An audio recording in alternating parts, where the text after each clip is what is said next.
Hello guys, यदि आपके operating system के एग्ज़ाम में बहुत कम टाइम बचा है और आपकी बिल्कुल भी तैयारी नहीं है तो आप बिल्कुल सही जगह आए हैं। इस वीडियो में हम ऑपरेटिंग सिस्टम के सारे मोस्ट इम्पोर्टेंट पढ़ेंगे। हर यूनिट से तीन मोस्ट इम्पोर्टेंट टॉपिक्स हैं जो सबसे ज़्यादा बार एग्जाम में रिपीट होते हैं। बिना देरी करे चलो स्टार्ट करते हैं यूनिट 1 से। यूनिट 1 का पहला टॉपिक है operating system components and functions. तो ऑपरेटिंग सिस्टम क्या है? Operating system is a software that act as a interference between the user and hardware. Operating system एक ऐसा इंटरफेरेंस है यूजर और हार्डवेयर के बीच में that manage hardware resources and provide services, जो रिसोर्सेज को मैनेज करता है और यूजर रिसोर्सेज को मैनेज करता है और सर्विस प्रोवाइड करता है टू एप्लीकेशन प्रोग्राम की। ठीक है, अब है कुछ मेन कंपोनेंट्स हैं ऑपरेटिंग सिस्टम के। तो पहला क्या है? Process management. तो इसे पहले तो ये मैनेजमेंट को प्रोसेस करता है, जैसे कि हैंडल्स क्रिएशन को हैंडल करता है, शेड्यूलिंग को एंड ट्रांसमिशन ऑफ प्रोसेस को भी करता है। ठीक है। सेकंड है मेमोरी मैनेजमेंट को भी मैनेज करता है, जैसे मैनेज रैम को मैनेज करेगा, usage and allocation deallocation memory to program, memory की एलोकेशन को और डी एलोकेशन को भी मैनेज करेगा रैम के अंदर। ठीक है। अब थर्ड है फाइल सिस्टम मैनेजमेंट में क्या है? मैनेज फाइल्स को मैनेज करेगा, डायरेक्टरीज को एक्सेस परमिशन देगा उन्हें, एंड स्टोरेज को भी करेगा। फोर्थ है ड्राइव मैनेजमेंट में क्या है? कंट्रोल्स एंड कम्युनिकेशन कंट्रोल करेगा और communication with input and output devices को और उनकी वियर ड्राइव्स को। ठीक है। फिफ्थ है सिक्योरिटी एंड प्रोटेक्शन में क्या है? Ensure authorise access to system resources, उन्हें अथोराइज प्रोवाइड करेगा। और सिक्स है यूज़र इंटरफेरेंस में है provide CLI and GUI, CLI common line interference and GUI graphical user interference, ये दोनों इंटरफेरेंस प्रोवाइड करेगा यूज़र को। ठीक है। अब है फंक्शंस ऑफ ऑपरेटिंग सिस्टम के एक 8 फंक्शंस है। पहला है प्रोसेस मैनेजमेंट कैसे करेगा? जैसे कि scheduling and execution of program, इन्हें मैनेज करेगा। दूसरा है मेमोरी मैनेजमेंट में क्या है कि एलोकेशन और फ्री मेमोरी को बताएगा कि कितनी मेमोरी फिल हो चुकी है और कितनी हमारी फ्री है। फाइल मैनेजमेंट, इसमें फाइल को मैनेज करेगा, जैसे storing, naming, retrieving files etcetera. ये फिर है फोर्थ है input output management, input output को कैसे मैनेज करें? Handling input and output operations, input और आउटपुट ऑपरेशंस को हैंडल करेगा। फिफ्थ है सिक्योरिटी में कि protection system data and resources इन्हें बताएगा। सिक्स है एरर डिटेक्शन, एरर को डिटेक्ट करेगा, detecting and handling system and user errors. ठीक है। सेवेंथ है रिसोर्स एलोकेशन, इसमें है distributing CPU memory drives efficiency, इनकी इफिशिएंसी को डिस्ट्रीब्यूट कर देगा। ठीक है। 8 है यूज़र इंटरेक्शन कैसे प्रोवाइड करेगा? Providing an interference to use the system, जैसे कि GUI ग्राफिकल यूज़र इंटरफेरेंस के द्वारा ये यूज़र और हार्डवेयर के बीच में इंटरफेरेंस प्रोवाइड करेगा ताकि वे अपना एक दूसरे से काम करवा सके। ठीक है। अब है यूनिट 1 का next topic multi user and multi thread system. ठीक है। अब है पहले हम मल्टी यूज़र सिस्टम देख लेते हैं। मल्टी यूज़र सिस्टम क्या है? A multi user system is an operating system, ये एक ऑपरेटिंग सिस्टम है that allow multiple user to access a single system, जो अलाउ करता है बहुत सारे एक से ज़्यादा मल्टीपल यूज़र एक ही सिस्टम पे एक्सेस कर सकते हैं, एक सिस्टम से काम करा सकते हैं साइमल्टेनियसली और एट डिफरेंट टाइम्स, एक साथ भी और अलग टाइप साथ भी। ठीक है। जैसे कि each user get access to system resources को एक्सेस करा सकते हैं, लाइक जैसे CPU मेमोरी स्टोरेज एक्सेट्रा। इनमें हम या तो एक से ज़्यादा यूज़र एक साथ भी अपना एक से ज़्यादा काम करा सकते हैं और अलग अलग यूज़र भी अपना अलग अलग काम करा सकती हैं। ठीक है। जैसे एग्जांपल कौन से है? Unix linear window service. ठीक है। अब इसके कुछ फीचर्स हैं, मल्टी यूज़र के। तो पहला है use accounts for multiple user, multiple people के लिए हम अलग अलग अकाउंट्स को यूज़ कर सकते हैं एक ही डिवाइस के अंदर। टाइम शेयरिंग ऑफ सीपीयू जो हमारा टाइम शेयरिंग कर देता है, बता देता है अलग अलग। डाटा एंड रिसोर्स सिक्योरिटी, इसमें हमारे डेटा भी सिक्योर रहता है और हमारे जो रिसोर्सेज है उसकी भी सिक्योरिटी हमें प्रोवाइड की जाती है। ठीक है। हाँ, अब है resource allocation and isolation, resources का एलोकेशन होता है और उसका आइसोलेशन भी हो जाता है। ठीक है। अब है multi thread systems. Multi thread system क्या है? Multi thread system is an operating system or program that allow multiple thread या independent execution part to run within a single progress. इसमें मल्टी थ्रेड सिस्टम में क्या है, ये भी एक ऑपरेटिंग सिस्टम है और प्रोग्राम भी है जो हमें एक यूज़र को बताता है कि वो अपने मल्टीपल थ्रेड्स पे कैसे काम करता है, इंडिपेंडेंटली काम कर सकता है। बस एक ही सिंगल प्रोसेस होगी इसके अंदर। ठीक है। Each thread share the same memory but execute independently. पर जो हमारा एक थ्रेड होएगा ना वो बस एक सेम मेमोरी रखेगा, पर जो है ना अपने एग्जीक्यूशन इंडिपेंडेंटली कर सकेगा। ठीक है। एग्जांपल जैसे web browser, media player, word processor. ठीक है। अब इसके फीचर्स क्या है? फास्ट कंटेस्ट स्विचिंग, इसकी फास्ट कंटेस्ट स्विचिंग है। इफिशिएंसी, सीपीयू यूटिलाइजेशन है इसका। Improve application response, sharing memory between threads के बीच में अपनी मेमोरी को शेयर करता है। अब है difference between multi user system और मल्टी थ्रेड सिस्टम। ठीक है। अब पहले तो इसका मीनिंग क्या है? मीनिंग है इसमें multiple user use one system, एक सिस्टम को बहुत सारे मल्टीपल यूजर यूज कर रहे होंगे। इसमें multi thread in one process, एक प्रोसेस में बस एक ही थ्रेड काम कर रहा होगा। इसका गोल क्या है? इसमें रिसोर्सेज शेयरिंग अमंग यूजर्स के बीच में रिसोर्स को शेयरिंग करना है इसका गोल है। इसका parallel task in one app, एक ऐप में पैरेलल टास्क हो रहे होंगे। एग्जाम्पल है यूनिक्स, लिनक्स, इसका MS वर्ड और क्रोम। मेमोरी शेयर नहीं होती, नो यस, बिटवीन थ्रेड्स के बीच में मेमोरी शेयर होती है इसके अंदर। ठीक है। और इसमें यूज़र इंटरफेरेंस कौन सा है? इसमें मल्टीपल यूज़र है, इसमें सिंगल यूज़र और मल्टीपल थ्रेड्स है। मल्टी थ्रेड्स के अंदर जो है ना सिंगल यूज़र तो एक होगा, पर जो इसके थ्रेड्स होंगे ना वो एक से ज़्यादा होंगे। अब है यूनिट 1 का थर्ड वाला टॉपिक, ऑपरेटिंग सिस्टम सर्विसेज। ठीक है। ऑपरेटिंग सिस्टम सर्विसेज क्या है? Operating system provide a set of essential service to make it easier for user and application programs to interact with the hardware. Operating system ना हमें provide करता है set of essential services जो हमारे user को और एप्लीकेशंस को easier बनाता है अपने प्रोग्राम्स को यूज करने के लिए और इंटरेक्ट करने के लिए हार्डवेयर के और यूजर के बीच में। ठीक है। अब ये क्या है? दी सर्विसेज इम्प्रूव, जो ये सर्विसेज है हमारी ये इम्प्रूव करती हैं यूजेबिलिटी को, इफिशिएंसी को और सिस्टम परफॉर्मेंस को। ठीक है। अब है major services of operating system. Operating system की कुछ मेजर सर्विसेज हैं, जैसे कि पहला है प्रोग्राम एग्जीक्यूशन। प्रोग्राम एग्जीक्यूशन में क्या है? Load programme into memory and run them. पहले तो हमारी मेमोरी के अंदर हमारा प्रोग्राम लोड होएगा और फिर हम उसे रन कराएंगे। ठीक है। अब सेकंड है इनपुट आउटपुट ऑपरेशंस, हैंडल करेगा इनपुट आउटपुट डिवाइसेस को, जैसे कि लाइक कीबोर्ड, माउस, प्रिंटर्स। ठीक है। थर्ड वाली है फाइल सिस्टम मैनिपुलेशन, इसमें provides commands to read write files, create delete files and directories. इसमें हमें कमांड्स को प्रोवाइड करेगा ताकि जो हम अपनी फाइल्स को रीड कर सकते हैं, राइट कर सकते हैं और क्रिएट कर सकते हैं और डिलीट कर सकते हैं अपनी फाइल्स को और अपनी डायरेक्टरीज को। ठीक है। अब है कम्युनिकेशन सर्विसेज। कम्युनिकेशन सर्विसेज में क्या है? इनेबल्स डेटा एक्सचेंज, जैसे हम कम्युनिकेशन करते हैं बीच में दो पर्सन्स के बीच में, तो हम अपनी उसको कम्युनिकेट करते हैं, अपने भेजते हैं, तो ऐसी इसी में ही है अनेबल डाटा एक्सचेंज, अपने डाटा को एक्सचेंज करता है between process using pipes and message passing etcetera. अपने मैसेज को पास करता है, अपनी कम्युनिकेशन को बढ़ाता है। ठीक है।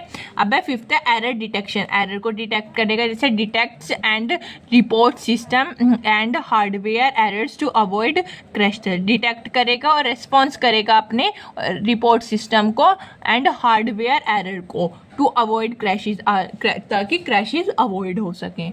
ठीक है। अब एक 6 वाला है रिसोर्सेज एलोकेशन। इसमें क्या एलोकेट्स सीपीयू को एलोकेट करेगा, मेमोरी को and input output devices to different programs and users.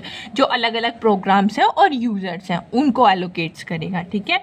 अब सिक्योरिटी एंड प्रोटेक्शन। सिक्योरिटी और प्रोटेक्शन में क्या है, prevent unauthorised access to data, unauthorised data को प्रिवेंट करेगा और उसके प्रोग्राम्स को, ठीक है। 8 है यूजर इंटरफेरेंस। यूजर इंटरफेरेंस में क्या है, प्रोवाइड ग्राफिकल यूजर इंटरफेरेंस और common line interference for user interaction के लिए।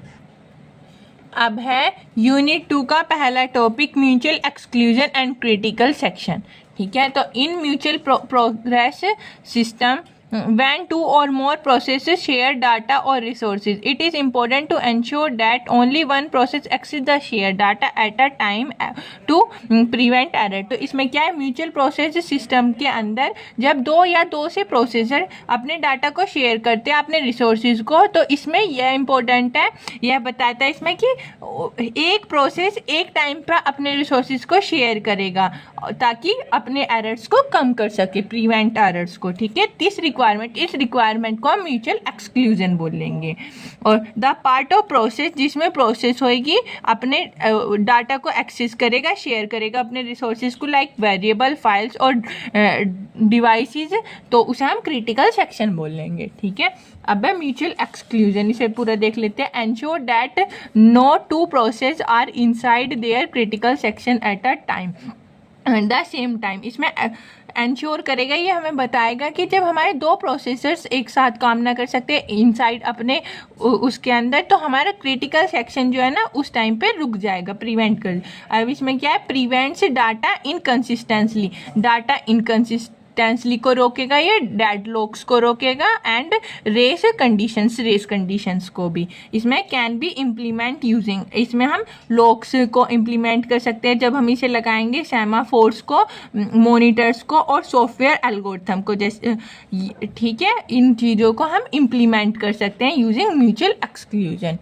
अब है क्रिटिकल सेक्शन। क्रिटिकल सेक्शन क्या है, इसमें a code segment where the share resources access. ये एक कोड सेगमेंट है जहां मैंने सेगमेंट है जहां अपने रिसोर्सेज को शेयर करेंगे और एक्सेस करेंगे, ठीक है। अब है इसमें must be protected to ensure only one process can enter it at a time. इसमें हमारा जो प्रोसेस रहेगी वो प्रोटेक्ट रहेगी, क्योंकि हम एक टाइम पे एक ही प्रोसेस को एंटर कर सकते हैं एक टाइम पे, ठीक है। ईच प्रोसेस हैज़, हर एक प्रोसेस में क्या रहेगा, एंट्री सेक्शन रहेगा, क्रिटिकल सेक्शन रहेगा, एग्जिट सेक्शन रहेगा और रिमाइंडर सेक्शन रहेगा, ठीक है। एंट्री सेक्शन में क्या आएगा, code before entering critical section, critical section से कोड पहले एंट्री करेगा। फिर क्रिटिकल सेक्शन में क्या आएगा, कोड एक्सेस शेयर रिसोर्सेज, अपने रिसोर्सेज को शेयर करेगा। एग्जिट सेक्शन में क्या होगा, code to leave the critical section, critical section से कोड बाहर आ जाएगा। और रिमाइंडर सेक्शन में हो जाएगा रेस्ट ऑफ द कोड बचा हुआ काम कर देगा, ठीक है। ये है इसका डायग्राम। इसके अंदर पहले आएगा एंट्री सेक्शन, फिर क्रिटिकल सेक्शन, फिर एग्जिट सेक्शन, ठीक है। अब है यूनिट 2 का second topic dining philosopher problems. अब इसके अंदर है dining philosopher problem is a classical synchronisation problem introduce by एज Dijkstra use to illustrate problems of deadlock, starvation and resources sharing operating system. जो ये है डाइनिंग फ्लोस्फेयर प्रॉब्लम, ये हमें क्लासिकल सिंक्रोनाइजेशन प्रॉब्लम्स को हमारे बताते हैं, जिसे हमें इंट्रोड्यूस करा था एडर डिजकस्त्रा ने, यूज टू, जो हमारी प्रॉब्लम्स को deadlock, starvation, resources share operating system में इन की प्रॉब्लम्स को बताने में हेल्प करता है। अब इसमें प्रॉब्लम डिस्क्रिप्शंस है कुछ हमारे। अब है इसके अंदर प्रॉब्लम डिस्क्रिप्शन, देयर आर, ये एक एग्जाम्पल है जो ये बताया गया है, तो इसे देखते हैं। There are 5 philosopher sitting around a circular table. 5 philosopher बैठे हुए हैं एक सर्कुलर टेबल पे। Each philosopher alternate between thinking and eating, हर एक पहले सोचता है और फिर खाता है। Between each pair of philosopher, एक पेयर ऑफ फ्लोस्फेयर के बीच में देयर इज 1 फोक, एक फोक है। टोटल 5 फोक्स हैं, ठीक है। एक फ्लोस्फेयर नीड 2 फोक्स, एक फ्लोस्फेयर को 2 फोक्स की जरूरत है, लेफ्ट और राइट, टू ईट, खाने के लिए। The problem is to design, इसमें हमें ऐसी प्रॉब्लम डिज़ाइन करनी है, a protocol such that no philosopher starve and deadlock is avoided, ना तो कोई भूखा रहे और ना ही कोई डेडलॉक, ऐसा बनाना है जो सब खाना भी खा ले और कोई भूखा भी ना रहे। ठीक है, अब है इशूज़ फेस, इसमें हम कौन कौन से इशूज़ को फेस करेंगे। एक तो हमारा डेडलॉक है, एक हमारा स्टारवेशन है, एक हमारा कौन करेंसी। तो इस डेडलॉक वाले में क्या है, if all philosopher pick up their left fork at a same time no one get the right fork, all are stuck. यदि सारे के सारे फ्लोस्फेयर लेफ्ट फोक उठा लेते हैं और कोई भी राइट वाला न उठाता तो वो सारे फंस जाएंगे, स्टक हो जाएगा उनका। ठीक है, अब है सेकंड है स्टारवेशन, इसमें क्या है, फ्लोस्फेयर में wait independently if other keep eating, किसी को भी मतलब एक आधे को वेट करना पड़ेगा ताकि पहले वो खा ले और बाद में हमारी बारी आए। कौन करेंसी में क्या है, the challenge is to allow maximum currency while avoiding conflict, जितना संभव हो सके उतना साथ में खाना दे ताकि कोई टकराए ना और साथ के साथ खाना भी खाते रहें। ठीक है, अब इसके कुछ सॉल्यूशंस है, जैसे कि semaphore solution, resource hierarchy, waited monitor approach. तो पहला सेमाफोर सॉल्यूशन, इसमें क्या है, use semaphore to control access to fork and ensure mutual exclusion, कांटा उठाए और रखने की अनुमति से मतलब कि नियंत्रित रखें, बचे रहें। फिर है रिसोर्सेज हायरार्की में, इसमें improve a stick order in which fork are picked, इसमें कांटा उठाने का एक क्रम रख लेगी, पहले वो फिर वो फिर वो, ऐसे। वेटेड एंड मॉनिटर अप्रोच में यूज आ सेंट्रल वेटर और monitor that grant permission to eat only if both stocks are avoided, इसमें जो है ना हम एक सेंट्रल वेटर या फिर मॉनिटर रख लें जो हमें बताता रहे, मॉनिटर करता रहे कि अब की बार इसे उठाना और इसे खाना खाना है, ऐसे बताता रहे। ठीक है, अब है ये इसका डायग्राम क्या है, पहला फ्लोस्फेयर 1 2 3 4 5 6, ये हो गए फ्लोस्फेयर हो गए। तो पहले ये वाला फ्लोस्फेयर एक, ये सर्कुलर टेबल बन गई हमारी, 1 2 3 4 5 ऐसे हो गए और इसे ही हमने यहाँ पे रख लिया। तो पहले ये कर लेगा, फिर इसके बाद ये इसके बाद ये ऐसे ही अपने राउंड शेप में पहुँच जाएंगे। ठीक है, अब है यूनिट 2 का थर्ड वाला टॉपिक, प्रोड्यूसर कंज्यूमर प्रॉब्लम्स। ठीक है, अब है the producer consumers problem is a classical synchronisation problem in operating system, it deal with the situations where, ये जो है ना प्रोड्यूसर कंज्यूमर प्रॉब्लम एक क्लासिकल प्रॉब्लम्स है ऑपरेटिंग सिस्टम के अंदर, जो हम इन सिचुएशंस को डील करते हैं। कैसे कैसे, a producer creates data and add it to a share buffer storage, जो हमारा प्रोड्यूसर रहेगा ना वो अपने डाटा को क्रिएट करेगा और शेयर करेगा बफर में या फिर हमारी स्टोरेज में। कंज्यूमर क्या आएगा, consumer removes and use data, consumer उसे रिमूव कर देगा स्टोरेज से और यूज करेगा अपने डाटा को फ्रॉम द बफर से। ठीक है, the challenge is to synchronize producer and consumer such, इनके आगे क्या क्या प्रॉब्लम अराइज होंगी कंज्यूमर और प्रोड्यूसर के। प्रोड्यूसर डज नॉट प्रोड्यूस नहीं करेगा, कब, व्हेन बफर इज फुल, जब हमारी बफर फुल हो जाएगी तो प्रोड्यूसर प्रोड्यूस नहीं कर पाएगा। और कंज्यूमर डज नॉट कंज्यूम, और कंज्यूमर कब नहीं कंज्यूम करेगा, जब हमारी बफर एम्प्टी हो जाएगी। ठीक है, हमारी स्टोरेज खाली हो। अब इसके कुछ कंपोनेंट्स हैं जिसका हम यूज़ करते हैं, एक बफर हो गया, प्रोड्यूसर हो गया, कंज्यूमर हो गया। बफर क्या है, a fixed size storage when data is shared between producer and consumer, buffer एक हमारी फिक्स्ड साइज की स्टोरेज है जहां हम अपने डाटा को शेयर करते हैं प्रोड्यूसर और कंज्यूमर के बीच में। ठीक है, अब है प्रोड्यूसर क्या है, generates and instruct data into the buffer, ये जनरेट करेगा अपने डाटा को और कंज्यूमर कंज्यूम करेगा अपने डाटा को प्रोसेसिंग के लिए फ्रॉम द बफर। ठीक है, अब है प्रॉब्लम फेस्ड, कौन कौन से प्रॉब्लम्स हमें फेस करने को मिलेगी, race conditions, deadlock, starvation. Race conditions क्या है, if producer and consumer access the buffer, जो हमारे प्रोड्यूसर और कंज्यूमर डाटा को इसके अंदर जो हमारे प्रोड्यूसर और कंज्यूमर अपने डाटा को एक्सेस करेंगे साइमल्टेनियसली विदाउट कंट्रोल, बिना कंट्रोल के, तो इट कैन कॉज डाटा इनकंसिस्टेंटली, तो हमारा डाटा इनकंसिस्टेंटली हो जाएगा इस सिचुएशन में, ठीक है। अब है डेडलॉक। डेडलॉक क्या, improper locking can lead to a situation, improper locking हो जाएगी उस सिचुएशन में where both producer and consumer wait forever, जब प्रोड्यूसर और कंज्यूमर हमेशा के लिए वेट ही करते रह जाएंगे, ठीक है। अब है थर्ड है स्टारवेशन। इसमें क्या है, वन में गेट ब्लॉक्ड, कोई सा भी ब्लॉक हो जाएगा फॉर टू लॉन्ग, लंबे समय के लिए, इफ नॉट शेड्यूल प्रॉपरली, जब हम अपने शेड्यूल्स को प्रॉपरली फॉलो ना कर पाएंगे, ठीक है। अब है सॉल्यूशंस। सॉल्यूशंस क्या है, यूजिंग सेमाफोर्स। पहला है वी यूज़ 3 सेमाफोर्स, हम 3 सेमाफोर्स का यूज़ करेंगे, म्यूटेक्स एम्पिटी फुल, ठीक है। Ensure mutual exclusion during buffer axis, इसमें हमारा म्यूचुअल एक्सक्लूजन हमारे बफर के, जब हमारी बफर के साथ साथ एक्सिस होएगा, ठीक है। इसमें count number of empty slots in buffer, empty, इसमें एम्पिटी स्लॉट्स को काउंट करेगा जो हमारी स्टोरेज के अंदर खाली होंगे। फुल में आएगा count number of field slots, अपने फील्ड स्लॉट को काउंट करेगा बफर के अंदर, ठीक है। अब है ये प्रोड्यूसर और कंज्यूमर के कोड है। इसमें क्या है, प्रोड्यूसर में हमारे प्रोड्यूस करेगा तो इसमें वेट एम्पिटी, कितने एम्पिटी उसे वेट कर लेगा, वेट म्यूचेक्स, म्यूचेक्स को इसमें add item to buffer, buffer में आइटम्स को ऐड करेगा, और सिग्नल में क्या होगा, म्यूटेक्स कर लेगा, यहाँ पे फुल के देख लेगा। अब है कंज्यूमर। कंज्यूमर के अंदर वेट करेगा वो फुल के लिए, वेट करेगा म्यूटेक्स के लिए। Remove them from buffer, buffer से उन्हें रिमूव करेगा, फिर सिग्नल म्यूटेक्स देखेगा और सिग्नल एम्पिटी, फिर एम्पिटी का सिग्नल दे देगा, ठीक है। अब है यूनिट थर्ड का पहला टॉपिक डेडलॉक। डेडलॉक क्या है, deadlock is a situation in operating system, ये ऑपरेटिंग सिस्टम में एक सिचुएशन है वेयर 2 और मोर प्रोसेस, जब 2 और 2 से ज़्यादा process are unable to processed, unable रहते हैं, काम ना कर पाते, because each is waiting for the other to release a resources, क्योंकि एक जो है ना दूसरे का वेट करता है अपने रिसोर्सेज को रिलीज करने के लिए, ठीक है।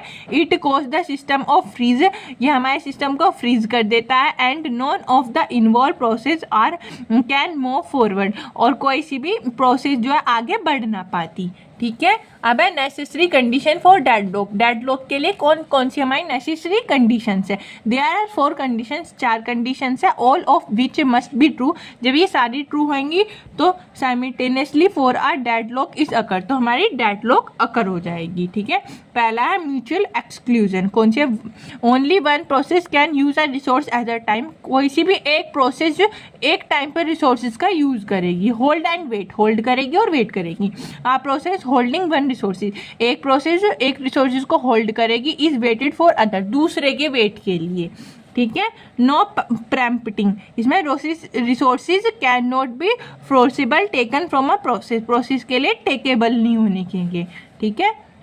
अब है सर्कुलर वेट। सर्कुलर वेट चलेगा जैसे कि a closed chain of process exist, एक सर्कुलर चैन चलेगी प्रोसेस के लिए, पहले ये फिर ये फिर ये, ऐसे चलती रहेगी। Each waiting for a resources help by the next, एक वेट करेगा दूसरे की हेल्प करने के लिए, और ये हमारे डेडलॉक की नेसेसरी कंडीशंस थी, ठीक है। अब है डेडलॉक हैंडलिंग टेक्निक्स, हम डेडलॉक को कैसे हैंडल कर सकते हैं उसकी कुछ टेक्निक्स हैं। Deadlock prevention, deadlock avoidance, deadlock detection and recovery. Deadlock prevention क्या होंगी, ensure at least one of the 4 condition is never true, जब इनमें से कोई सी चारों कंडीशन में से एक कंडीशन ट्रू ना होती। अब है डेडलॉक अवॉइडेंस। डेडलॉक अवॉइडेंस क्या है, यूज एल्गोरिथम लाइक, एल्गोरिथम्स को यूज करेंगे, bankers algorithm to check system safety, अपनी सिस्टम की सेफ्टी को चेक करने के लिए, बिफोर एलोकेटिंग रिसोर्सेज से पहले, ठीक है। अब है deadlock detection and recovery, deadlock का डिटेक्शन और उसकी recovery. Allow deadlock to occur but delete it using resources allocation graphs and then recovery by terminating और पैम्पटिंग प्रोसेस। इसमें अलो करेगा हमारे डेडलॉक को अकर करने के लिए, बट डिटेक्ट भी करेगा अपने रिसोर्स का यूज़ करने के लिए, और एलोकेशन अपने ग्राफ्स को एलोकेट करने के लिए, ठीक है, ताकि हमारी जो रिकवरी जो है वो टर्मिनेटिंग होती रहे और पैम्पटिंग प्रोसेस चलता रहे हमारा।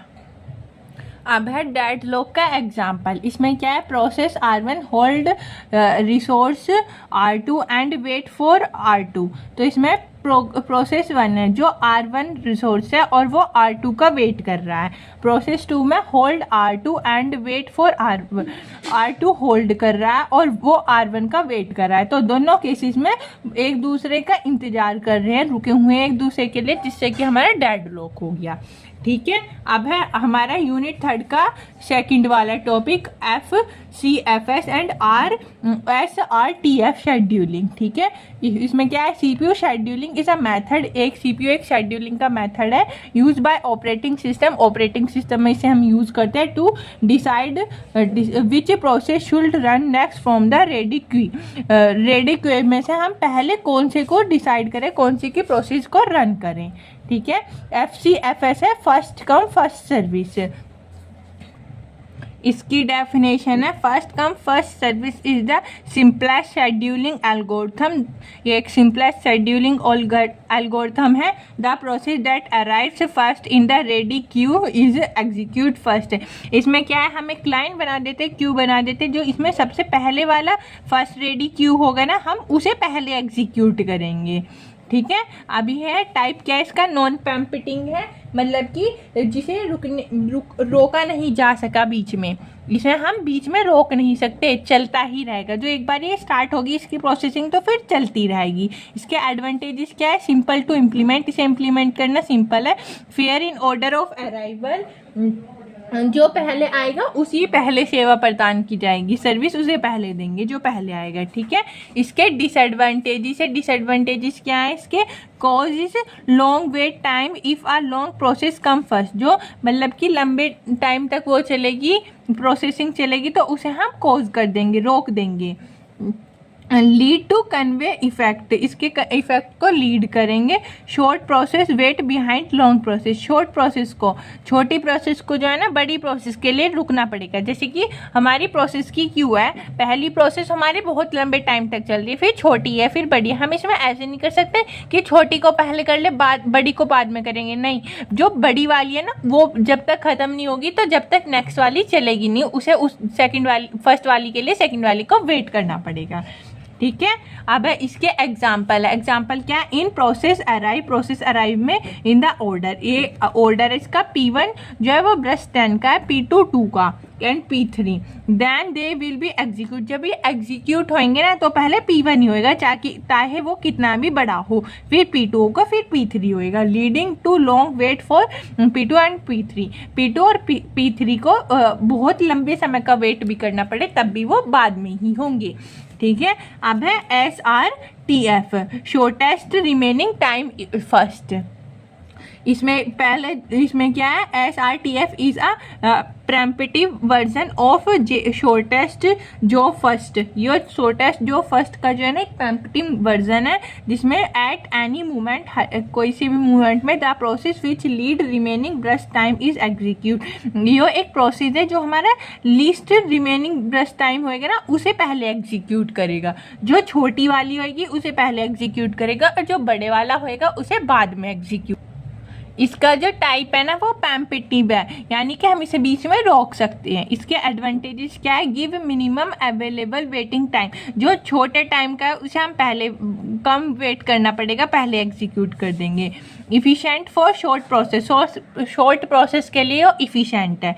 ठीक है, डिसएडवांटेजेस क्या है इसके, can lead to starvation for long process, long process वाले को जो है ना ज़्यादा टाइम के लिए वेट करना पड़ेगा। हार्डर टू इम्प्लीमेंट करना ये हार्ड है क्योंकि needs knowledge for remaining time, जो बचे हुए टाइम की जो है ना हमें नॉलेज होनी चाहिए प्रॉपर। ठीक है, अब एग्जांपल क्या है इसके, सपोज प्रोसेस P1, जो हमारा प्रोसेस P1 है वो 8 यूनिट का है, is running and a new process, जो हमारा नया प्रोसेस है वो P2 वो 4 यूनिट्स अराइव्स का है, तो हम P1 को रोक देंगे एंड P2 को रन कर देंगे पहले। ठीक है, अब है कंपैरिजन टेबल FCFS और SRTF के बीच की, ठीक है। पहले है शेड्यूलिंग टाइम। शेड्यूलिंग टाइप क्या है इसका? नॉन पैम्पिटिव है, इसे बीच में नहीं रोका जा सकता। इसका पैम्पिटिव है, इसे बीच में रोक देंगे हम। बेसिस क्या है? अराइवल टाइम, जो टाइम पहले आएगा उसे करेंगे। इसमें शॉर्टेस्ट टाइम रिमेनिंग, जो शॉर्टेस्ट टाइम होगा उसे पहले कर देंगे, ठीक है। एवरेज वेटिंग टाइम, इसके जो एवरेज वेटिंग टाइम है वो इसका हाई है, इसका लो है, ठीक है। स्टारवेशन, इसमें कोई स्टारवेशन नहीं है, इसमें यस पॉसिबल है कभी कभी, ठीक है। इसमें इम्प्लीमेंटेशन क्या है? इसका इम्प्लीमेंटेशन सिंपल है, इसका कॉम्प्लेक्स है। इसके लिए हमें ज़्यादा नॉलेज होनी चाहिए comparison to first come first service के, ठीक है। अब है यूनिट 3 का third topic, round robin scheduling algorithm, ठीक है। ये क्या है? Round robin is a preemptive CPU scheduling algorithm where each process is assign a fix time slot called time quantum in a cyclic order. Round robin एक हमारा पैम्पिटिव CPU scheduling algorithm है जिसमें हम हर एक प्रकार की टाइम क्वांटम दिया जाता है CPU के अंदर, और ये साइक्लिक तरीके से बांटा जाता है, साइक्लिक वे में, ठीक है। अब इसकी कुछ की कैरेक्टरिस्टिक्स है। पहला जैसे कि preempting, after the time quantum expires, जब हमारा टाइम क्वांटम एक्सपायर हो जाएगा the currently running process is preempting, जो करंटली है वो रुक जाएगी, and send to the end of the ready queue, और जो रेडी क्यू है उसके एंड तक पहुंच जाएगी, ठीक है। फेयर एंड इक्वल, यो फेयर और इक्वल है, जैसे कि each process gets an equal share of CPU time, हर एक प्रोसेस को एक इक्वल CPU शेयरिंग टाइम मिलेगा। टाइम क्वांटम आई स्मॉलेस्ट टाइम इंटरवल, जो छोटा टाइम इंटरवल जैसे कि 2 minute second, 5 minute second. If a process does not finish, जब हमारी प्रोसेस फिनिश नहीं हुई इन दिस टाइम, इस टाइम पे it is move to the back to the queue, यो क्यू के वापस आ जाएगी। पहले कम वाले को करके, और जैसे कोई कम वाला है उसे करके फिर वापस जो पहले जहाँ थी वो वहाँ आ जाएगी, ठीक है। अब इसके एडवांटेजेस क्या है? Provide good response time for short process के लिए गुड रेस्पॉन्स टाइम प्रोवाइड करेगी। फेयर टू ऑल प्रोसेस के लिए लगभग सेम है। Simple and easy to implement करने में सिंपल और इजी है, ठीक है। अब है डिसएडवांटेजेस, इसकी है performance depend on time quantum size, time quantum size के ऊपर इसकी परफॉर्मेंस डिपेंड है, ठीक है। इफ़ टू स्मॉल, जो कम है तो मोर कंटेक्स्ट स्विचिंग, ज़्यादा कम कंटेक्स्ट स्विचिंग की ज़रूरत होगी। इफ़ टू लॉन्ग, जो बड़े हैं बिहाइंड लाइक, ये फिर ऐसे बिहेव करेगी जैसे कि first come first service behave करता था पहले, जो पहले क्यू में वो फिर बाद की में, ठीक है। आपको एग्जाम्पल है, जैसे प्रोसेस 1 P1 ब्रेस्ट 5 है, P2 का 8 है, P3 का 6 है और टाइम क्वांटम 2 है, तो इसका एग्जीक्यूशन ऑर्डर क्या हो जाएगा? पहले P1 वाला आ जाएगा, फिर P2 का, फिर P3 का, क्योंकि इनका दोनों का 2 है। फिर P1 का 3 है तो P1 आ जाएगा, फिर P2, फिर P3, फिर P2 का 4th वाला। ऑल प्रोसेस गेट फेयर, सारे प्रोसेस के साथ फेयर हो रहा है। CPU time in rotation, CPU का जो टाइम है वो रोटेशन है, एक तरह से रोटेट है। अब है यूनिट 4 का first topic, page replacement algorithm. Page replacement algorithm क्या है? Page replacement algorithms are use in virtual memory system, जब हम वर्चुअल मेमोरी सिस्टम में यूज करते हैं। व्हेन अ पेज फॉल्ट, जब हमारे पेज फॉल्ट हो जाते हैं, occurs and there is no free frame, और कोई भी फ्री फ्रेम नहीं बचते हमारे पास हमारी मेन मेमोरी में। The operating system must replace one, कोई से ऑपरेटिंग सिस्टम कोई से भी एक को रिप्लेस करता है एग्जिस्टिंग पेज में से, जिसकी हमें जरूरत होती है। तो हम मतलब कि जैसे हमारे पास पुराने पेज को हटा दिया हमने और नए पेज को लगा दिया, तो हमें पुराने पेज की ज़रूरत नहीं है और नए पेज की ज़रूरत है, तो हम उसे रिप्लेस करके दूसरे वाले को लगा देंगे। तो इसी प्रोसेस को हम पेज रिप्लेसमेंट एल्गोरिथम बोलेंगे, ठीक है। अब है इसमें first FIFO, first in first out, यानी कि इसका आइडिया क्या है? रिप्लेस द पेज को रिप्लेस करना that come first into memory, जो पहले मेमोरी में आया था पहले उसका काम करना। ये इजी टू इम्प्लीमेंट है यूजिंग अ क्यू, जो हम इसे लाइन की तरह यूज करें तो ये हमारा इजी है इम्प्लीमेंट करने में। इसमें क्या प्रॉब्लम अराइज होगी? मे रिमूव फ्रीक्वेंटली यूज पेज, जो हम फ्रीक्वेंटली पेज को यूज करते हैं वो रिमूव हो जाएगा, और पुअर परफॉर्मेंस, और ये पुअर परफॉर्मेंस देगा, ठीक है। अब है LRU, लीस्ट रिसेंटली यूज्ड। इसका आइडिया क्या है? रिप्लेस द पेज, पेज को रिप्लेस करना, that was least recent use, जो कम यूज होगा उस पेज को रिप्लेस कर देना, और जो ज़्यादा यूज होएगा उस पेज को लगा देना। ठीक है, इसकी बेटर परफॉर्मेंस होएगी than first in first out से। Need task to recent page use, जो हम अभी अपने नए टास्क को यूज कर रहे हैं उसकी ज़्यादा ज़रूरत होएगी। कॉस्टली टू इम्प्लीमेंट करना जो है ना इसका कॉस्टली होएगा। ठीक है, अब है थर्ड वाला है ऑप्टिमल पेज रिप्लेसमेंट। इसका आइडिया क्या है? रिप्लेस द पेज, अपने पेज को रिप्लेस करना, that will not be use, जो हमने यूज नहीं करा लॉन्ग टाइम से अपने फ्यूचर में। ठीक है, it give the minimum number of page faults, इससे हमारे पेज फॉल्ट जो है बहुत कम हो जाएंगे। ठीक है, नॉट प्रैक्टिकल, बिकॉज ये प्रैक्टिकल नहीं है, because future knowledge is required, क्योंकि हमें इसमें फ्यूचर नॉलेज की रिक्वायरमेंट होगी, तब हम इसे अपने प्रैक्टिकल में यूज कर सकेंगे। ठीक है, एग्जाम्पल है first in first out. Page reference string है हमारी, ये हमारी स्ट्रिंग होगी। जैसे हमारा फ्रेम थर्ड वाले को हम ज़्यादा यूज़ कर रहे हैं तो first in first out will replace oldest page, पुराने पेज को रिप्लेस कर देगा, और lead to more page faults, और इससे हमारे कम पेज की, जैसे हमारे तीसरे वाले पेज की हमें सबसे ज़्यादा तीसरे फ्रेम की ज़रूरत है, और हम अभी हमारे क्यू में तीसरे का नंबर पीछे है, तो हम इसे थर्ड वाले को आगे लगा देंगे और क्यू की अपनी जैसे बाद में कर देंगे, तो इससे जो हमारे पेज फॉल्ट है ना वो कम हो जाएंगे। अब है कंपैरिजन टेबल इसकी, ये तो इसके एल्गोरिथम्स हो गए, first in first out, LRU, list, recently use, optimal. ठीक है, अब है ये इसकी स्ट्रेटेजीज है कि ये पेज फॉल्ट्स हो गए, ये प्रैक्टिकल यूज है इसका। तो फर्स्ट इन फर्स्ट आउट में क्या है? रिप्लेस ओल्डेस्ट पेज को रिप्लेस कर देते हैं, इसकी पेज फॉल्ट क्या होंगी? इसमें हाई होंगे, और प्रैक्टिकल यूज इसका यस हाँ है। LRU में replace list recently use page, जो हम कम यूज कर रहे हैं उन्हें रिप्लेस करेंगे, इसकी पेज फॉल्ट मीडियम होएगा, और ये प्रैक्टिकल यूज है पर ये है कॉस्टली। ठीक है, अब है optimal replace page use forest ahead. ठीक है, फॉरेस्ट को रिप्लेस कर देगा इसमें, इसकी जो पेज फॉल्ट है वो लो हो जाएगी, और प्रैक्टिकल यूज इसका है नहीं, आइडल केस है ये, मतलब कि हमें इसमें फ्यूचर की नॉलेज होएगी, हम तभी इसका यूज कर सकते हैं। ठीक है, अब है यूनिट 4 का second topic, paging and segmentation. Paging and segmentation आ रहा मेमोरी मैनेजमेंट टेक्निक। ये मेमोरी मैनेजमेंट टेक्निक है जिसे हम ऑपरेटिंग सिस्टम में यूज करते हैं to efficiently allocate memory to process, अपनी मेमोरी को एलोकेट करने के लिए, इफिशिएंटली एलोकेट करने के लिए, प्रोसेस के लिए। ठीक है, अब है पेजिंग क्या है? Paging is a non categorize memory allocation method. Paging हमारे non categorize memory allocation method है, जहां हम लॉजिकल मेमोरी को डिवाइड कर देते हैं अपने पेजेस में, और फिजिकल मेमोरी को फ्रेम्स में। ठीक है, जो हमारी लॉजिकल मेमोरी है उसे डिवाइड करेंगे पेजेस में, और फिजिकल मेमोरी से फ्रेम्स में। ये कैसे वर्क करेगा? हाउ इट वर्क, इसमें है each process is divided into fix size pages. हर एक प्रोसेस को डिवाइड कर देंगे हम फिक्स साइज पेजेस में। ठीक है, और मेन मेमोरी को डिवाइड कर देंगे फिक्स साइज फ्रेम्स में। A page table maps pages to frames, और जो हमारी पेज टेबल है ना उसे मैप कर देंगे पेजेस से फ्रेम में।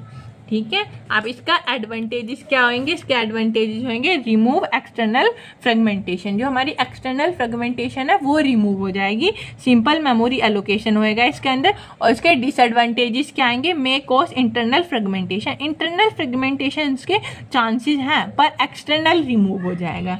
ठीक है, और सेकेंड है page table required external memory, external memory के लिए ना हमें पेज की ज़्यादा रिक्वायरमेंट होगी, ये इसका डिसएडवांटेज हो जाएगा।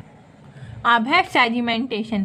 सेगमेंटेशन की डेफिनेशन क्या है? Segmentation divides a programme into logical units and segment like code, stack, data etcetera. Segments को हम डिवाइड कर देते हैं अपने प्रोग्राम्स में और लॉजिकल यूनिट्स में, और सेगमेंट्स में जैसे कि हम कोड्स में, स्टैक और डाटा में उसे अपने को डिवाइड कर देंगे। हाउ इट वर्क, ये काम कैसे करेगी?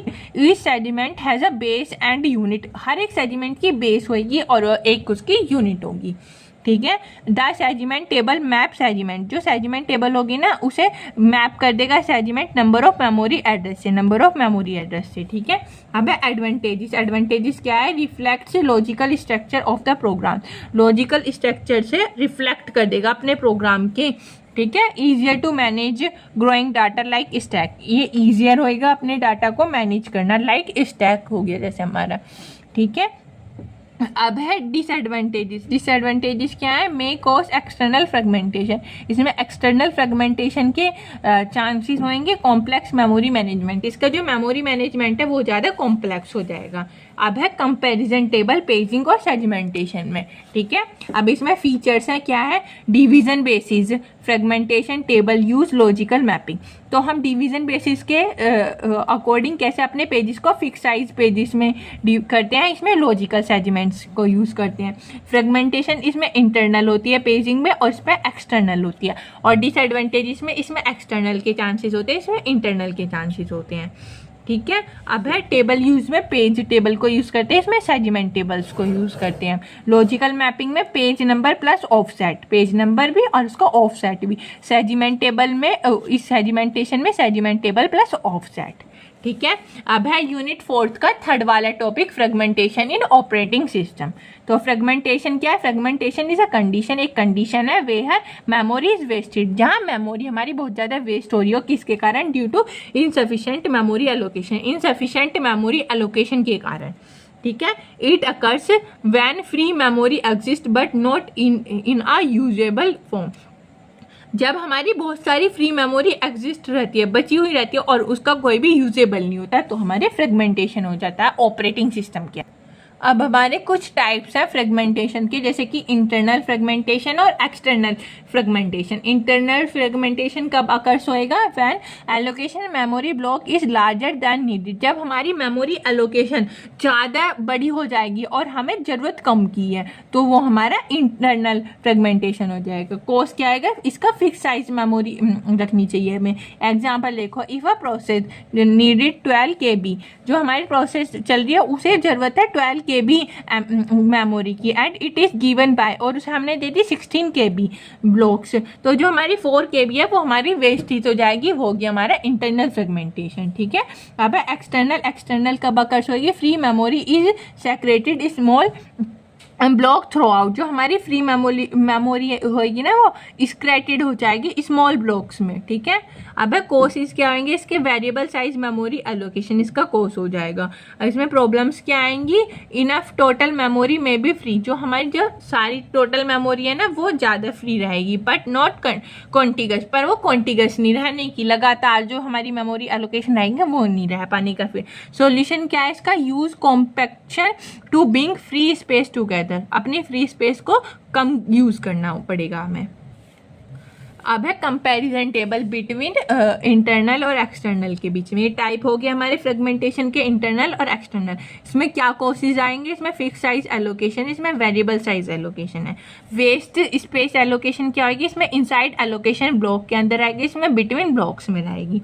एग्जाम्पल क्या है? जैसे इसमें 12 KB use in 16 KB, 16 KB में से हमने 12 KB यूज कर ली और हमारी 14 KB जो है वो हमारी वेस्ट गई, तो वो हमारा इंटरनल फ्रेगमेंटेशन हो गया। अब एक्सटर्नल में क्या है? 4 KB फ्री, हमारी 4 KB फ्री है बट सेक्रेटेड, पर वो सेक्रेटेड है, सीमित है, ठीक है। ये हो गया। अब है यूनिट 5 का पहला टॉपिक, फाइल एक्सेस मेथड, ठीक है। फाइल एक्सेस मेथड क्या है? फाइल एक्सेस मेथड से define how data in a file is read और राइट, कैसे हम अपने डाटा को फाइल के अंदर रीड कर सकते हैं और राइट कर सकते हैं। Operating system support various files, बहुत सारी फाइल्स एक्सेस मेथड्स को ऑपरेटिंग सिस्टम सपोर्ट करता है depending on the applications need, जो उनकी हमारे एप्लीकेशंस की नीड होगी उसकी डिपेंडेंस पे, ठीक है। अब ये कुछ फाइल एक्सेस मेथड है, जैसे कि पहला हो गया सीक्वेंशियल एक्सेस।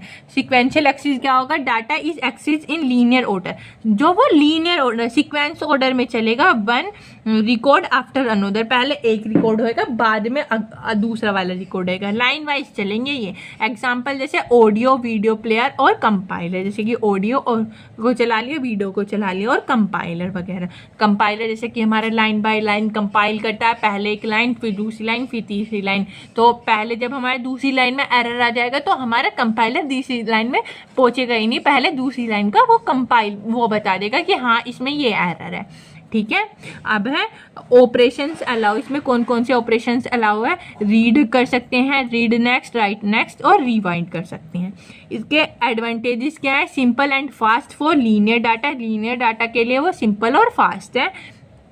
डिसएडवांटेजेस क्या है, no direct access to special data, special data के लिए कोई डायरेक्ट एक्सेस नहीं है कि हाँ भाई हमने एक वीडियो चलाई उसमें हमें थोड़े देर बाद हमें बीच वाले पॉइंट में है तो हम उसे डायरेक्ट वहीं तक नहीं पहुंचा सकते, पहले बीच में थोड़ा थोड़ा देखेंगे जब वहां तक पहुंचेंगे, ठीक है। अब है सेकंड वाला डायरेक्ट एक्सेस, डायरेक्ट एक्सेस में क्या है, data can be access directly at any location not in sequence, हमें जोन से डाटा की जरूरत होगी, डाटा एक्सेस की जरूरत होगी, हम डायरेक्ट उस लोकेशन पे पहुंच जाएंगे। ये सीक्वेंशियल की तरह नहीं है, लाइन बाय लाइन चलेगा। जो हमें जैसे हमारी क्यू होगी और हमें लास्ट वाले पॉइंट पे जाना है तो हम डायरेक्ट वहां पहुंचा देंगे, बीच की हमें जरूरत नहीं है इसमें। Example database system, disk based storage, ठीक है। अब ऑपरेशन अलाउ, इसमें कौन कौन से ऑपरेशन अलाउ है, read and write and where any sub blocks number, जो रीड कर सकते हैं हम ब्लॉक्स को राइट कर सकते हैं, ठीक है। एडवांटेजेस क्या है, fast access to simplified blocks, fast access कर सकते हैं। और एडवांटेजेस क्या आएंगे, मोर कॉम्प्लेक्स टू इम्प्लीमेंट करना कॉम्प्लेक्स है पर। अब है थर्ड है इंडेक्सिंग एक्सेस, इसके and indexed is create that hold pointer to different blocks, इसे हमें पॉइंट करता हुआ चलता है अलग अलग ब्लॉक्स को और इंडेक्स की हेल्प से हम वहाँ पहुँच सकते हैं। एग्जाम्पल लाइब्रेरी सिस्टम, जैसे कि बुक्स टेबल वो रहती है ना, शीट्स रहती हैं, ये वाली इसकी है, ये वाली इसकी है, तो ऐसे इसमें इंडेक्सिंग चलती है 0 1 2 3, तो हमें 2 पे पहुँचना है तो हम डायरेक्ट 2 पे पहुँच जाएंगे, 2 वाली इंडेक्सिंग पे, ठीक है। लार्ज फाइल डायरेक्शंस, अब है ऑपरेशंस कौन कौन से अलाउ है इसमें, एक्सेस विया इंडेक्स, इंडेक्स को एक्सेस कर सकते हैं, एंड सीक्वेंशियल और डायरेक्ट, सीक्वेंशियल भी और ये डायरेक्ट भी कर सकते हैं। सीक्वेंशियल यानी कि 0 1 2 3 ऐसा इंडेक्सिंग भी चल सकते हैं, और डायरेक्ट में जैसे हमें 2 वाली इंडेक्सिंग पे पहुंचना है तो हम डायरेक्ट 2 वाली इंडेक्स पे पहुंच जाएंगे, ठीक है। अब एडवांटेजेस क्या है, combine flexibility of both sequential and direct access, ये सीक्वेंशियल और डायरेक्ट एक्सेस का दोनों का कॉम्बिनेशन है, तो ये फ्लेक्सिबिलिटी को इंक्रीज कर देता है इन दोनों की हेल्प से। अब डिसएडवांटेजेस क्या है, extra space needed for index, जब हम भाई दोनों यूज कर रहे हैं तो हमें इसमें स्पेस की भी ज़्यादा ज़रूरत होगी, एक्स्ट्रा स्पेस नीड होगा हमें। अब है comparison table between sequential direct और इंडेक्स्ड में, ठीक है। अब ये तो होगी एक्सेस मेथड, ये एक्सेस टाइप, एग्जांपल और एडवांटेजेस। तो इसमें सीक्वेंशियल में क्या आएगा, लीनियर होएगा, एग्जांपल ऑडियो प्लेयर, इसमें होगा simple fast for large data के लिए सिंपल फास्ट रहेगा ये, ठीक है। डायरेक्ट में ये रैंडम है इसका, और इसमें हम रैंडमली कहीं भी पहुंचा सकते हैं। एग्जांपल डाटाबेस में फास्ट स्पेसिफिक एक्सेस है, इंडेक्सिड में विया इंडेक्स प्लस एन इंडेक्स भी पहुंच सकते हैं और कहीं भी पहुंच सकते हैं। इसमें लाइब्रेरी कैटेगरी होगी कैटलॉग, और फ्लेक्सिबल एंड इफिशिएंसी होगी इफिशिएंट, ठीक है। अब है यूनिट 5 का सेकंड वाला topic, disk storage scheduling. Disk storage scheduling क्या है, ये एक हमारा प्रोसेस है यूज बाय ऑपरेटिंग सिस्टम, जो ऑपरेटिंग सिस्टम इसे यूज करता है to decide the order in which disk input output required, ये डिसाइड करेगा, हमें बताएगा कि जो ऑर्डर है हमारा कौन सी डिस्क में इनपुट और आउटपुट रिक्वेस्ट में हमें सर्व किया जाएगा, ठीक है। इसका गोल क्या होगा, the goal is to reduce seek time को रिड्यूस करेगा, लेटेंसी एंड इम्प्रूव थ्रूपुट्स, और इम्प्रूव करेगा हमारे थ्रूपुट्स को, ठीक है। अब है कुछ कॉमन डिस्क शेड्यूलिंग एल्गोरिथम्स, जैसा पहला है FCFS, first come first service. तो इसमें क्या आएगा, request are served in the order they arrive, इसमें रिक्वेस्ट को हमें जो हमारी रिक्वेस्ट है वो सर्व होगी ऑर्डर बाइज ऑर्डर, जो पहला ऑर्डर का वो फिर पहले उस पर पहुंचेंगे फिर आगे दोबारा पहुंचेंगे, ठीक है। अगर simple but may be insufficient, simple है पर इनसफिशिएंट है, if require are far apart, जो हमें रिक्वायर दूर की पहुंचने की है, जैसे हमें एक क्यू होगी हमारी और हमें लास्ट 7th 8th वाले नंबर पे पहुंचना है, तो पहले हम 1 से लेके 7th वाले पे पहुंचेंगे जब 8th वाले पे पहुंचेंगे, तो इसलिए हमें टाइम भी वो करना पड़ेगा इसका। अब है SSTF, short seek time first, इसमें ये जो छोटा वाला होगा वो पहले आएगा। Choose the request with the minimum seek time from the current head position, इसमें ये कि चूज करेंगे हम जो मिनिमम सीक टाइम है उसे पहले करंट से पहले उसे करा देंगे, ठीक है।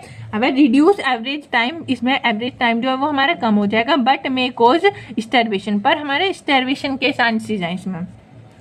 अब है स्कैन, इस जिसे हम एलिवेटर एल्गोरिथम भी बोलते हैं। इसमें क्या आएगा, head move in one direction, जो हमारे हेड है ना वो एक डायरेक्शन में मूव करेंगे, serving all request with the end तक जाने तक, देन रिवर्स डायरेक्ट, फिर रिवर्स करेंगे। इसमें ऐसे होगा जो हमारे हेड होंगे ना वो सारे एक डायरेक्शन में हो जाएंगे, और जो हमारी जो लास्ट वाली रिक्वेस्ट होंगी ना, चाहे वो सारी की सारी सर्व हों, और उसके बाद रिवर्स डायरेक्शन चलेगी। ठीक है, पहले हमारी क्यू सारी होगी।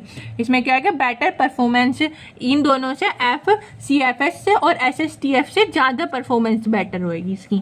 अब है सी स्कैन यानी कि सर्कुलर स्कैन। इसमें क्या होगा, लाइक स्कैन की तरह है, but the head only moves in one direction, एक डायरेक्शन में हेड मूव होएंगे, and jump back to start, और फिर जंप हो जाएंगे जो स्टार्ट वाली पोजिशन थी, आफ्टर रीचिंग द एंड पे, क्योंकि सर्कुलर है। जैसे हमारा सर्कुलर एक पॉइंट से चलता है फिर आके दूसरे वहीं पे ही मिल जाता है ना, इसमें भी ऐसे होएगा, यहाँ से चलेगा और वापस यहीं आके मिल जाएगा। ठीक है, और इसमें दूसरा क्या है, प्रोवाइड यूनिफॉर्म वेट टाइम, हमें यूनिफॉर्म वेट टाइम के प्रोवाइड नहीं करा जाएगा इसमें। ठीक है, अब नेक्स्ट देखते हैं। अब है कंपैरिजन टेबल। इसमें ये तो हमारे एल्गोरिथम हो गया, FCFS, SSTF स्कैन और C स्कैन। अब इसके ये वर्किंग स्टाइल हो गया, एडवांटेजेस और डिसएडवांटेजेस। तो फर्स्ट कम फर्स्ट सर्विस का है, इन अराइवल ऑर्डर में चलेगा। इसका एडवांटेजेस है, simple to implement, long wait time, लंबे समय तक हमें वेट करना पड़ेगा। इसमें क्लोजेस्ट रिक्वेस्ट नेक्स्ट, जो हमारी क्लोजेस्ट होगी वो पहले कर देंगे। रिड्यूस सिक टाइम कम कर देंगे। मेक कॉज स्टारवेशन के चांसेस हैं। बैक एंड फोर्थ मूवमेंट होएगा इसमें। फेयर एंड इफेक्टिव होएगी ये। वेरियस इन वेट टाइम, बहुत कम टाइम में हमें वेट करना पड़ेगा। वन वे एंड रेस्ट, पहले हम चलेंगे एक वे पे चलेंगे और फिर रेस्ट हो जाएगा हमारा।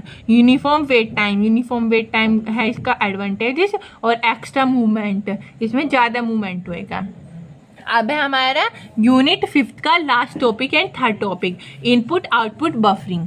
ठीक है, इसमें क्या है, input output buffering is a technique, ये टेक्निक है where a region of memory is use to hold data temporary. इसमें क्या है, इनपुट आउटपुट बफरिंग एक हमारी टेक्निक होगी जिसमें हम अपने रिक्वायर मेमोरी को होल्ड करते हैं अपने टेम्परेरी पर्पस के लिए, और जिसे हम बफर भी बोलते हैं, अपनी रिक्वायर मेमोरी को बोलेंगे हम buffer. While it is being transfer, जब ये ट्रांसफर होएगी बिटवीन टू डिवाइसेस और between a device and a process, तो जब ये हमारी दो या दो के बीच में, डिवाइसेस के बीच में या फिर एक खुद डिवाइस के बीच में, प्रोसेस के बीच में जो हमारी इम्प्लीमेंट होएगी। It is use to improve the performance, हम इसकी परफॉर्मेंस को इम्प्रूव करने के लिए यूज़ करते हैं speed of input output operations और इनपुट आउटपुट ऑपरेशंस की हेल्प से। अब why buffering is need, buffering की नीड क्यों है, क्यों ज़रूरत है इसकी। तो इनपुट आउटपुट डिवाइसेस जैसे कि हमारी keyboard, printer are slower than CPU, ये CPU से स्लो है हमारी, और विदाउट बफरिंग, बिना बफरिंग के CPU would have to wait, और CPU जो हमारी वेट करता रहेगा हर एक इनपुट आउटपुट ऑपरेशंस के लिए। तो buffering allow parallel execution of CPU का पैरेलल एग्जीक्यूशन के लिए अलो करेगा ये, एंड इनपुट आउटपुट टास्क के लिए। ठीक है, टाइप्स ऑफ बफरिंग। अब हमारे बफरिंग की टाइप्स है, पहला हो गया सिंगल बफरिंग। इसमें क्या, only one buffer is use, एक बफर यूज करेंगे हम इसके अंदर। While the buffer is being field, जब हमारा पहला बफर फिल हो जाएगा और द प्रोसेस इज ब्लॉक्ड, जो हमारी बफर फिल हो जाएगी पूरी तो हमारा प्रोसेस जो है वो ब्लॉक हो जाएगा। सिंपल बट लेस इफिशिएंट, ये सिंपल है पर हमारा लेस इफिशिएंट है, कम इफिशिएंट है। ठीक है, अब है सेकेंड है डबल बफरिंग। इसमें क्या है, टू बफर आर यूज, इसमें हम दो बफर्स का यूज करेंगे। While one buffer is filled, जो हमारा पहला बफर फिल हो जाएगा तो अदर कैन बी प्रोसेस्ड, तो दूसरा प्रोसेस करता रहेगा। Increase efficient and reduce CPU wait time, जो हमारी इफिशिएंसी को इंक्रीज कर देगा, और जो पहले CPU वेट करता था दूसरे के लिए उसे अब वेट नहीं करना पड़ेगा, उसका वेटिंग टाइम रिड्यूस हो जाएगा, कम हो जाएगा। अब थर्ड वाला है सर्कुलर बफरिंग। इसमें क्या है, multiple buffering in a circular queue, बहुत सारी बफरिंग एक सर्कुलर लाइन में, सर्कुलर क्यू में चलेंगी। Useful when data is continuously stream, useful होएगी हमारे जब डाटा हमारा कंटिन्यूसली स्ट्रीम होएगा। जैसे कि एग्जांपल हो जाएंगे उसके audio video. Most efficient but also more complex. ये इफिशिएंट भी है ज़्यादा, पर ये कॉम्प्लेक्स भी है। ठीक है, अब है एडवांटेजेस ऑफ बफरिंग। बफरिंग के एडवांटेजेस क्या है? तो पहला है reduce CPU idle time. CPU idle time को रिड्यूस कर देगा ये। स्मूथनेस डाटा फ्लो, जो हमारा डाटा फ्लो है ना वो स्मूथ वे में फ्लो होने लग जाएगा। इम्प्रूव्स ओवरऑल सिस्टम परफॉर्मेंस, जो हमारी सिस्टम परफॉर्मेंस है ना उसकी परफॉर्मेंस को इम्प्रूव कर देगा। तो बस यही थे हमारे सारे के सारे मोस्ट इंपॉर्टेंट टॉपिक्स। आप इन्हें अच्छे से पढ़ के चले जाना, करके चले जाना। वीडियो अच्छी लगी हो तो लाइक कमेंट शेयर जरूर करना, चैनल को सब्सक्राइब कर देना। Thank you for watching my video.